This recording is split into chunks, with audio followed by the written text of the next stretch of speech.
Assalamualaikum warahmatullahi wabarakatuh. Anak-anakku, siswa-siswi SMP Muhammadiyah Setunggal Kudus, sugeng pepanggihan malih kalih Bu Siska nggih. Muga-muga ora bosen lan muga-muga tetep semangat sinaone sanajan sinaone saka omah. Nggih. Saiki Bu Siska kalau wingi kan sampun didhawuhi Bu Siska nyatet nggih bab Anoman obong. Anoman obong. Nah, iki materi kang sepisan ing kelas 9. Anoman obong iki tak jelaske nggih dimirengke, sampune dimirengke nek saged dicatet mangke sampune Briska rampung jelaske tak buka pitakonan sapa sing arep takon monggo, yen mboten ganti Bu Siska mangke sing bakal takon nggih dimirengke. Anoman duta iku kalebu cerita wayang Ramayana.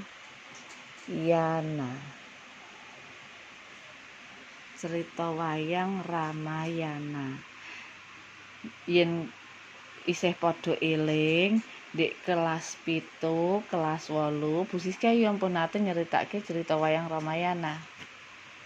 Nek Ramayana judule jenenge cerita wayang Ramayana, iku kan saka tembung isih eling Rama karo Ayana. Nah, Rama karo Ayana iku maksudnya apa? Berarti tentang ceritane Rama. Lakone mesti Rama, ana ramane. Dadi senajan judule Anoman Obong mesti lakone ana ramane, ya. Tak lanjutke. Yen kelas 7 iku materi Peksi Jatayu, ning kono dijelaske yen Sinta iku dicolong karo Rahwana. Lah iki kelanjutane. Lah tak tulis dari awal riyen ya. Kacarita Dewi Sinta sakwise dicolong Rahwana iku Dewi Sinta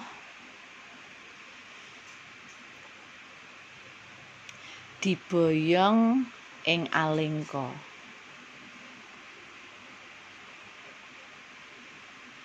Utawa lebih tepatnya biasane iku gune kono iku gune panggone sing tepate ning gune Taman Keputren.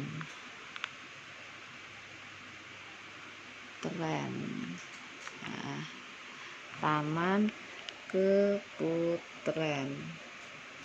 Ketok nggih. Nah, sasampunipun ing kono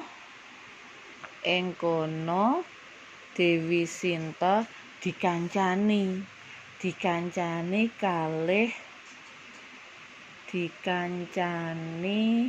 kalian Dewi Trijata.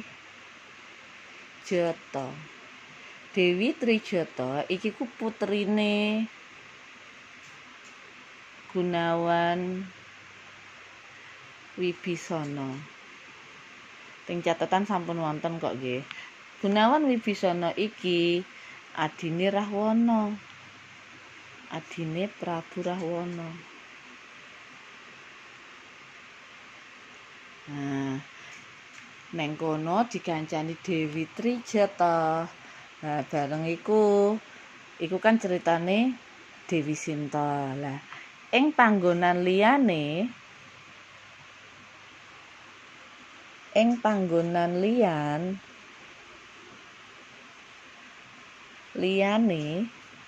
iku si garwane Dewi Sinta, si Rama iki kasil utawa berhasil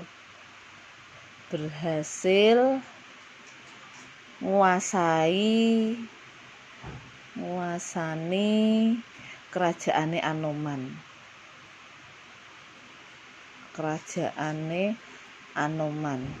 utawa kerajaan kethek.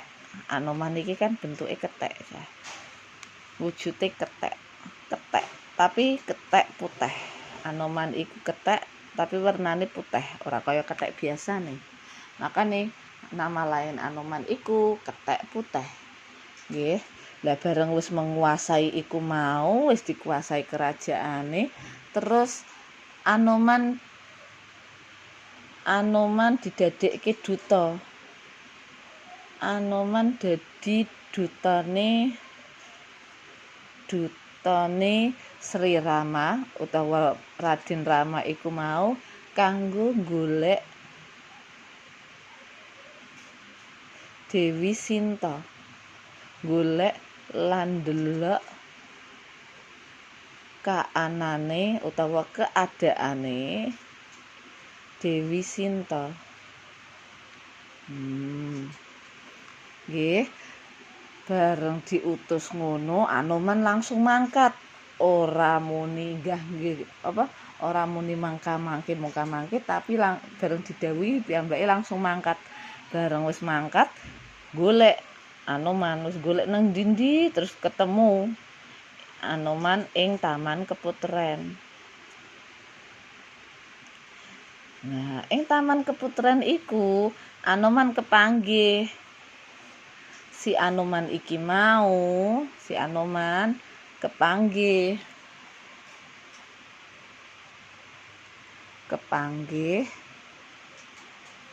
karo Dewi Sinta lan Dewi Trijata.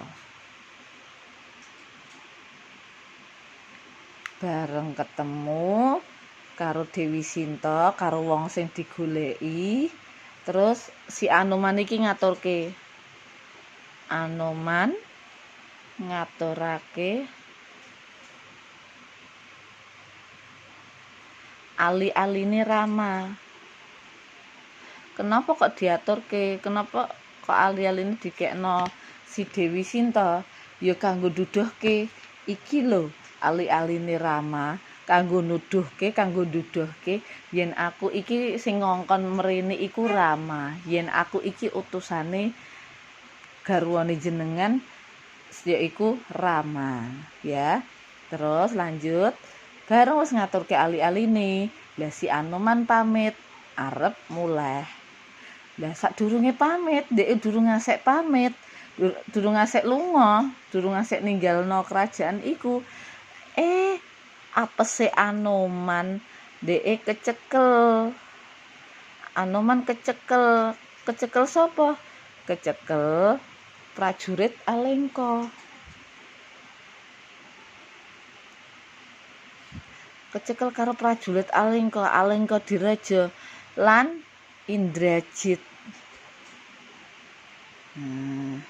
Indrajit iki sapa meneh? Indrajit iku putrane Rahwana. Bareng wis dicekel terus diboyong, digawa Anoman iki disowanake. Disowanake iku diapake? Sowanake iku dipertemukan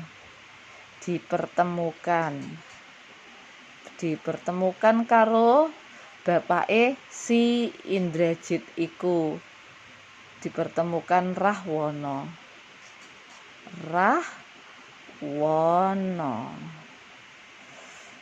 Bareng ditemokke, dipertemukan karo Rahwana, terus Anoman dihukum dening Rahwana.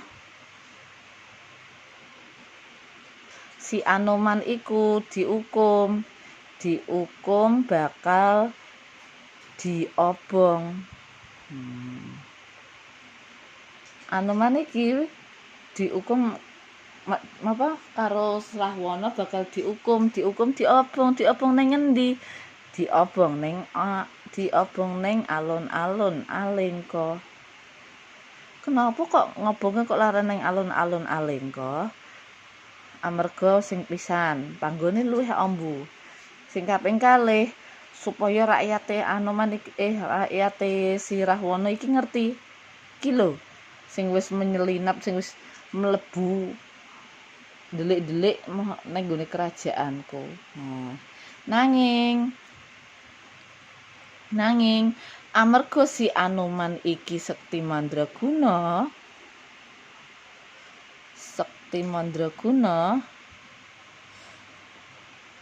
Anoman sing asale diobong iku mau malah ora kobong.